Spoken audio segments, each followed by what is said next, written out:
প্রিয়া, আর আজকে গেছিলাম বানপুর উৎসবে। বাঙালিদের 12 মাসে 13 পার্বণ, আরই একটা অংশ হলো বানপুর উৎসব। এই মেলাটি চলবে 16 তারিখ থেকে 22 তারিখ পর্যন্ত। এই মেলা সম্পর্কে আরো কিছু সমস্ত তোমাদের তথ্য জানাবেন আমাদের প্রিয় সঞ্জিতা দি। তো শুনে নেওয়া যাক।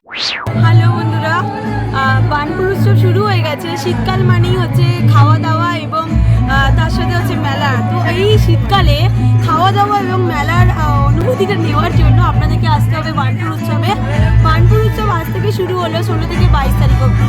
দুপুর 2টো থেকে রাত্রিবেলা 10টা অবধি আমরা থাকছি। আপনারা কিন্তু অবশ্যই আসবেন। আমাদের স্টলটা হচ্ছে বেসিক্যালি এটা ডিআইসির একটা স্টল। আপনারা থানা মাঠের সামনে যে গেটটা রয়েছে, টিকিট কাউন্টারটা, সেটা দিয়ে এসেই পুরো ফ্রন্টেই মানে বুদ্ধার একদম পেছনেই রয়েছে আমাদের স্টলটা। তো আপনারা প্লিজ আসবেন, সকলের স্টলে ভিজিট করবেন। আর কেনা না কেনাটা অবশ্যই পরের কথা, আপনারা আসবেন আর চ্যানেলটাকে লাইক সাবস্ক্রাইব শেয়ার করবেন। এই তো সবে মাত্র পৌষ পার্বণ গেল, আর এই মেলার প্রথম স্টলে রয়েছে রান্নাঘরের কফি, মুগপুলি, ঘুগনি, গোকুল পিঠে, দুধ পুলি, নিকুতির পায়েস ইত্যাদির সম্ভার। সবকিছুর দাম তোমরা এখানে দেখতেই পাচ্ছ, লেখা রয়েছে।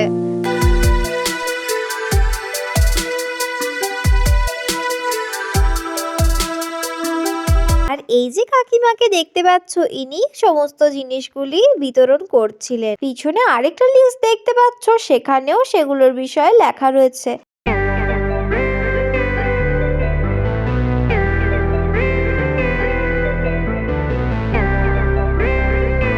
প্রথমে আমি ভাবলাম দই বড়ার পাশে 2 টাকা লেখা রয়েছে, তারপরে একটু লক্ষ্য করে দেখলাম 12 টাকা। তো তোমরা কিন্তু এরকম ভাবে দেখে একটু অবাক হয়ে যেও না প্লিজ।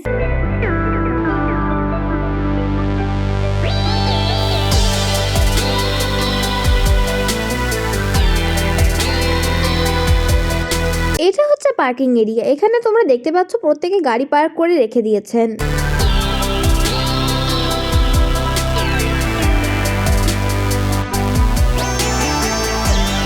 পুরো মেলাটি আমরা যত দূর দেখলাম ঠিকভাবে বসেনি, এখনো বসতে কিছু কিছু স্টল বাকি আছে। ওইদিকে দেখতে পাচ্ছ, ওইদিকের কিছু স্টল ফাঁকা। আর এখানে আমাদের পুরো মেলার সব থেকে অলৌকিক জিনিস,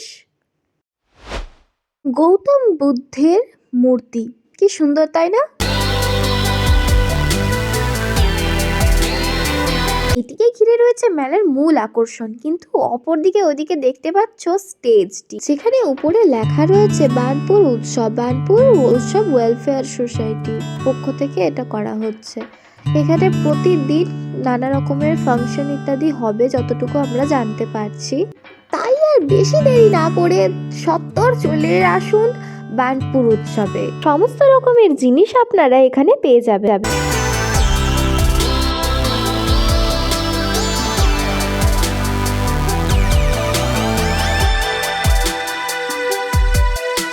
আর স্টেজের এই সাইডে রয়েছে বিভিন্ন খাবার দাবারের স্টলগুলো দেখতেই পাচ্ছ। কিছু কিছু এখনো বসেনি ঠিক করে, কিন্তু কিছু কিছু খুব ভালোভাবে বসিয়েছে এবং রমরমিয়ে তাদের বিক্রিও চলছে। শীতের মরশুমে গরম গরম খাবার দাবার হলে তো জমেই যায় ব্যাপারটা, কি তাই নয় কি? সেরকমই চা ছাড়া চলে নাকি বাঙালির জীবন।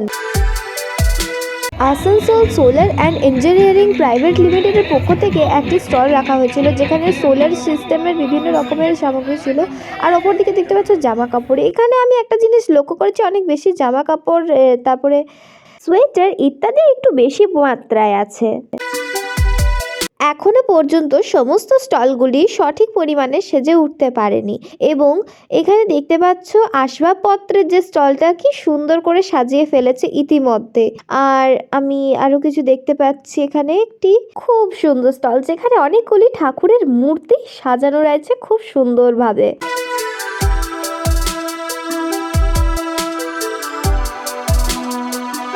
আসানসোলের অধিকাংশ কলেজগুলি যে ইউনিভার্সিটির অন্তর্গত, সেই ইউনিভার্সিটিও এই উৎসবে সংগঠিত হয়েছিল আমাদের সঙ্গে।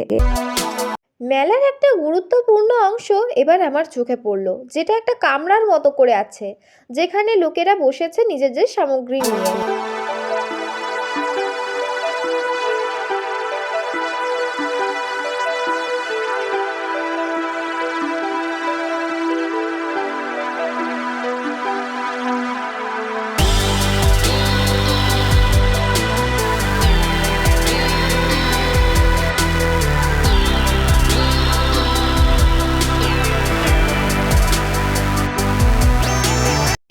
যদি মাকে নিয়ে আসতাম, মা তাহলে একটা কিছু কিনে দিত আমাকে। আজকে মাকে আনিনি তো কি হয়েছে, নেক্সট দিন অর্থাৎ 22 তারিখ অবধি তো এখনো মেলা আছে, তো এখনো যে কোনো দিন আমরা এসে এখানে ভিজিট করতে পারি।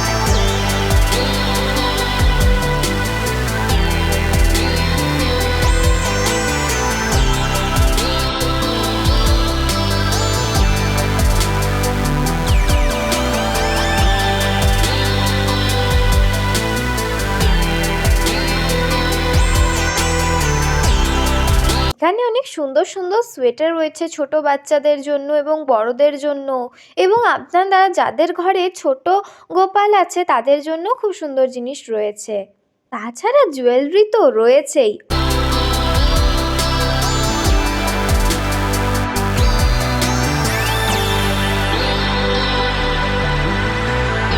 আর এখানে রয়েছে চন্দনের ধুনো ধূপ মাত্র 20 টাকায়। তাছাড়াও রয়েছে আরও নানা রকমের সামগ্রী, পিছনে তোমরা দেখতেই পাচ্ছ।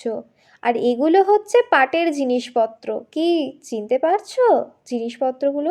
মেলার এই জায়গাটাতেই রয়েছে হোমমেড চকলেট বিভিন্ন রকমের মাত্র 5 টাকায়।